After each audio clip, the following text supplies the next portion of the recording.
Alright guys, welcome to the Monday directions video. Today, pretty simple, pretty straightforward day.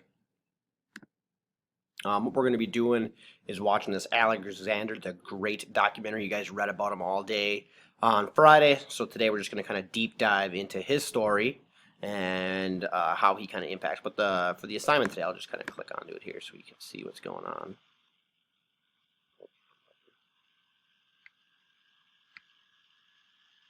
So again, you're just going to watch the video. At the end of the video, you're going to write a 5 to 7 sentence paragraph answering the prompt question. The prompt question is, how did Alexander's childhood impact him as an adult?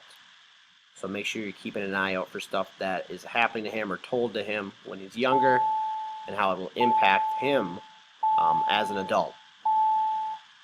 And again, we have another interruption. Won't be one of these without one. But that's the assignment, guys. Watch the video. Once you're done, answer the question on a separate Google Doc and then just turn it in. You're good to go. Let me know if you have any questions. I'll talk to you guys tomorrow. See ya.